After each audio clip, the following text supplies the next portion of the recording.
Arkadaşlar bugün sizinle Transformcı'nın kaçıncı bölümü? Beşinci bölümü. Beşinci bölümüne hani başlayacağız. Devam ediyoruz. Ne başlatıyor? Başladı. Evet, arkadaşın çarı adı. 10 tane kürkü var. İlk ben. Merhaba diyor size. İlk ben. Aynen ilk ben. İlk ben. Hadi lan. Hadi lan. Atla. Tamam, atla. Tamam.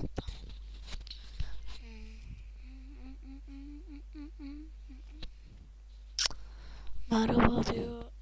Merhaba oldu. Sana da selamlar. Hani buradan. Bak.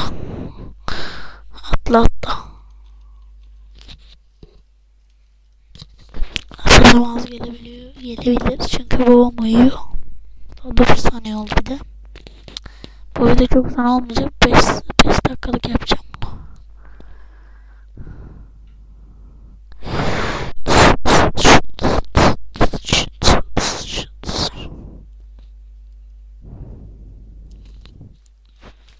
Başka adaya gel.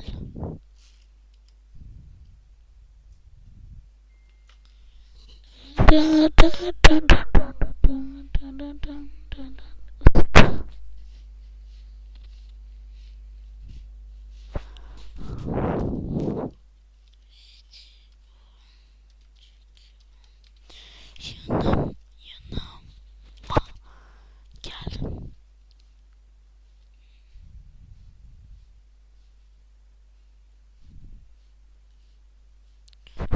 Teşekkür yanıma gel. Yapıştır video çekiyorum yanıma gel.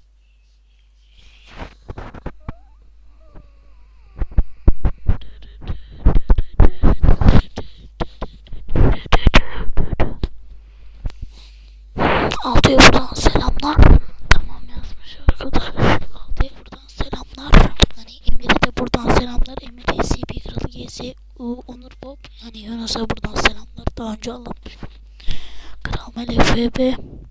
Kimde lan? Umut'a burada bu selamlar. Önceki çara, hani yeni çara birisi girmiş, o yüzden ben eski çarama devam edeceğim. Şu anlık belki hani sonra değişebilir. Şu an 5. girdim. Sesim az çıkıyor olabilir. Dediğim gibi 5 dakikalık olacak. Ne haber diyor size. İyi sen. Neredeyim ben? Ölmüşüm galiba. Yok lan, ölmemiş. Allah, neredeyim lan? Bölüme giremedim. Kendileri bölümden İyi ben de video çekiyorum lan. Evet.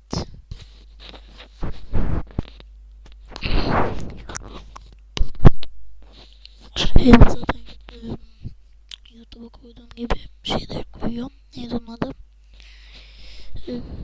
Facebook'a koyuyorum. Zaten kendilerinden koyuluyor. Hani neyse, tamam. Hadi. Çok uzun olmayacak. Dediğim gibi 5 dakikalık olacak. Benim prologlarıma bahsedecek. Hadi lan oradan. Peki biraz kalıyorum.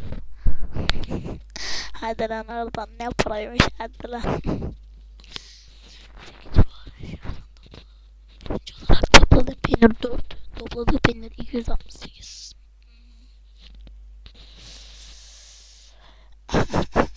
Benim prologlarımdan bahsetti. Bazen mutlulukla yaptığın oluyor peki. Neyse, rezil etmiyorum çocuğu. Dediğim gibi video 5 dakikalık falan olacak. Hani 6 dakika falan olabilir bu bölüm son. Ölürsem direkt kapayacağım. Ölmedim. Süper oldu lan. Hadi bir daha, hadi yavrum, bir daha vur. Bitti. Evet arkadaşlar, bugünlük de bu kadardı. Kendinize iyi bakın. İyi günler.